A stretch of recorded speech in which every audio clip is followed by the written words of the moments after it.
Aujourd'hui, on décortique un accord qui fait beaucoup de bruit. Une augmentation de salaire historique pour la GRC, la Police nationale du Canada.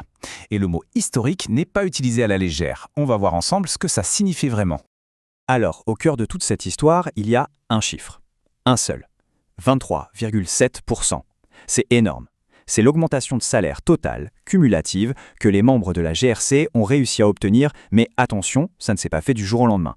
On parle d'années de négociations pour en arriver là. Ok, pour bien comprendre pourquoi cet accord est si important, il faut rembobiner un peu. Il faut voir d'où on part. Parce que la situation, avant ça, c'était un peu le statu quo pendant très très longtemps.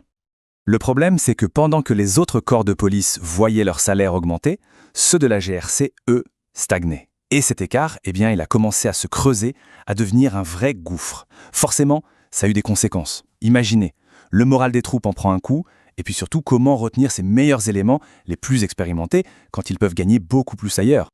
Le parcours pour arriver à cet accord, c'est un vrai marathon, pas un sprint. Ça commence dès 2017, c'est dire. Mais le vrai point de bascule, c'est 2019. C'est une date clé. Pour la toute première fois de leur histoire, les membres de la GRC se syndiquent. Ils forment la Fédération de la police nationale. Et ça change absolument tout. D'un coup, ils ont une voix, une vraie, unie, pour négocier. Bon, assez parlé du contexte. Allons voir ce qu'il y a dans le ventre de cet accord. Qu'est-ce qu'il contient concrètement ? Le premier gros changement, c'est le concept même de convention collective. Avant ça, disons que la discussion était assez unilatérale. Là, on parle d'un vrai contrat, négocié point par point entre les deux parties. Pour la GRC, c'est une petite révolution culturelle, rien de moins. L'accord est super bien ficelé en fait. Il repose sur 3 piliers. D'abord, on regarde dans le rétroviseur, un paiement forfaitaire rétroactif pour compenser les années de gel salarial. C'est la justice pour le passé. Ensuite, on s'occupe du présent, des augmentations annuelles bien définies.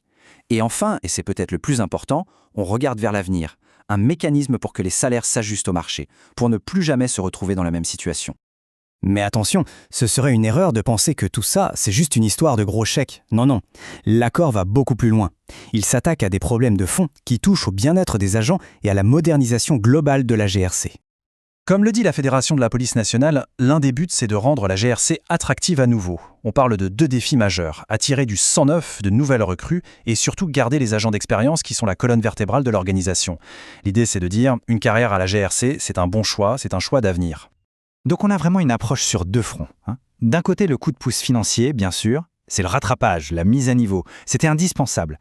Mais de l'autre côté, et c'est tout aussi important, on s'attaque aux conditions de travail. La charge de travail, la santé mentale, le matériel. C'est cette vision à 360 degrés qui rend cet accord si spécial. Et quand on parle de conditions de travail, c'est du concret. On parle de mesures pour lutter contre l'épuisement professionnel. On parle d'un meilleur accès à des ressources en santé mentale. Et on parle aussi d'investir dans du matériel moderne. Au bout du compte, un agent mieux soutenu, mieux équipé, c'est un agent plus efficace pour servir et protéger tout le monde. Alors, si on prend un peu de recul, qu'est-ce que ça change à long terme ? Est-ce que cet accord est juste une bonne nouvelle pour la GRC ou est-ce que ça pourrait redéfinir le futur de la police pour tout le Canada ? L'objectif ultime, derrière tous ces chiffres et ces clauses, il est assez simple. C'est de s'assurer que la GRC a les moyens de ses ambitions, qu'elle peut continuer à servir et à protéger la population canadienne efficacement. En rendant le métier plus attractif et plus sain, on solidifie l'institution elle-même pour les défis qui s'en viennent. Bref, cet accord est sans contredit, une étape majeure, un véritable tournant pour la GRC. C'est peut-être le début d'un renouveau attendu depuis longtemps. Mais la question finale, celle qui reste en suspens, c'est est-ce que ce sera suffisant ? Est-ce que cet élan va permettre à la police nationale de se moderniser en profondeur et de faire face aux défis complexes du futur ?